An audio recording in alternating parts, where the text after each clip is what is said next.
15টা সুন্নত মুখস্থ রাখতে হবে। 1 নাম্বার সুন্নত, ফজরের সালাত জামাতে পড়তে হবে। 2 নামাজ মুনাফিকদের কাছে সবচেয়ে কঠিন, একটা হচ্ছে ফজরের নামাজ আর একটা এশার নামাজ। 2 নাম্বার সুন্নাহ হচ্ছে আসওয়াক, মেসওয়াক করা। মাতফারাতুন লিল ফাম মারদাতুন লিররাব, মেসওয়াক করলে দাঁত পরিষ্কার থাকে, আল্লাহ খুশি হয়ে যায়। বিষ্ণু বলেছেন, যদি আমার উম্মতের জন্য কষ্ট না হতো প্রত্যেক নামাজের আগে মেসওয়াক করা আমি ফরজ করে দিতাম। মেসওয়াক ছিল বিশ্বনবীর জীবনের শেষ আমল। এই মেসওয়াক করে বিশ্বনবী শেষ নিঃশ্বাস ত্যাগ করেছেন। বিষ্ণু বলতেন, নি'মা সিওয়াকিয়া যাইতুন ফাইন্নাহু সিওয়াকি ওয়া সিওয়াকুল আমবিয়া মিন ক্বাবলি। যাইতুনের ডালের মেসওয়াক কতই না ভালো, কারণ এটা দিয়ে আমিও মেসওয়াক করি, আমার আগে সব নবীরাই যাইতুনের ডাল দিয়ে মেসওয়াক করেছে। সুবহানাল্লাহ। 3 নাম্বার হচ্ছে দুহুন, তেল মালিশ করবেন। বিশ্বনবী যাইতুনের তেল চুলে আর গায়ে দিতেন। বিশ্বনবী বলতেন, ওয়াদাহিনু ফাইন্না ফিত তাদহিনে বারাকাত। তেল খাও, তেল দাও, তেল মালিশ করো, তেলের ভেতরে আল্লাহ বরকত ঢুকাইয়া দিছে। 4 নম্বরে আত্তিব, জুমার দিনে সুগন্ধি লাগিয়ে যাওয়া সুন্নাত। বিশ্বনবী বলতেন, এই দুনিয়ার 3টা জিনিস আমার কাছে সবচাইতে প্রিয়। হুব্বিবা ইলাইয়া মিন দুনিয়াকুম সালাস। 1 হচ্ছে আন-নিসা, নারীদেরকে আমি পছন্দ করি। 2 হচ্ছে আত্তিব, সুগন্ধি লাগাতে আমি পছন্দ করি। বিশ্বনবীরে কেউ সুগন্ধি হাদিয়া দিছে, বিশ্বনবী নেয় নাই, এরকম কোন ঘটনা ঘটে নাই। আল্লাহু আকবার। আবার বিশ্বনবী বলতেন, আরবাউন মিন সুনানিল মুরসালিন। 4টা সুন্নাত সব নবীদের সুন্নাত। 1 নম্বরে আল হায়া, মানে লজ্জা।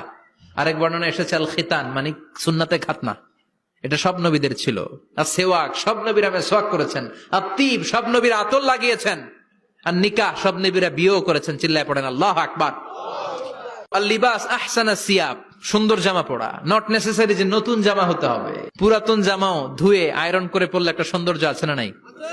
ইন্নাল্লাহা জামিল ওয়া ইউহিব্বুল জামাল। আল্লাহ নিজে সুন্দর, সৌন্দর্যকে আল্লাহ পছন্দ করেন। এরপরে ইকসারুস সালাহ আলান নবী, বিশ্বনবীর উপর বেশি বেশি দুরূদ পড়া।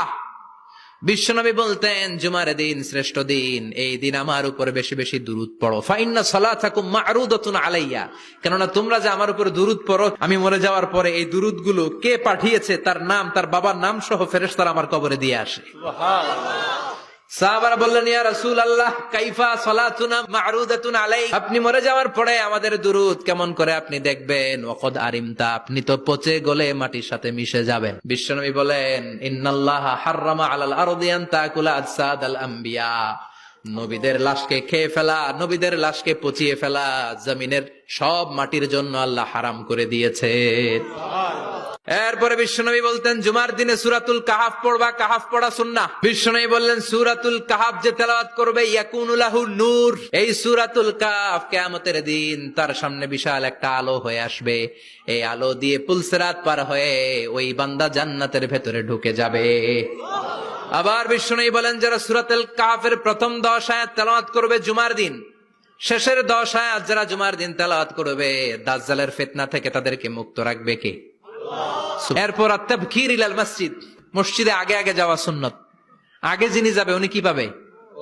তারপরে গরু, তারপরে বকরি, তারপরে মুরগি, মুরগির পরে ডিম না আন্ডা? আন্ডা। আল মাশিউ আলাল ইকদাম, বিশ্বনবী বললেন, হেঁটে হেঁটে জুমার নামাজে যাওয়া সুন্নাহ। প্রতি কদমে কদমে আমলনামায় সওয়াব দিয়ে দিবে কে? এরপরে বিশ্বনবী বললেন, আদামু তাখাত্তি রিকাবান নাস, মানুষের ঘাড় ডিঙ্গিয়ে সামনে না যাওয়া সুন্নাহ। অনেকে জুমার দিন আসে সবার শেষে বসতে চায় সামনে, এরকম ডাকাইত আছে না নাই? বিশ্বনবী জুমার খুতবা দিচ্ছেন, হঠাৎ এক সাহাবী সব সাহাবীর ঘাড় ডিঙ্গিয়ে ডিঙ্গিয়ে সামনে আসতেছে বুলেটের মতো। বিশ্বনবী বললেন, থামো, এজেলেস, বসো মিয়া। ফাকাদ আযাইতা ওয়া আনাইতা, আসছো দেরি করে আবার মুসল্লিদেরকেও কষ্ট দিচ্ছ। যেখানে জায়গা পাবেন ওইখানে বসবেন, মানুষের ঘাট ডিঙ্গিয়ে সামনের কাতারে যাওয়া এটা ঠিক না। এরপরে বিশ্বনবী বললেন, দুখুলুল মসজিদে রাকাতাইন, জুমার নামাজের দিন মসজিদে ঢোকার পরে 2 রাকাত পড়া সুন্নত। কয় রাকাত? 2 রাকাত।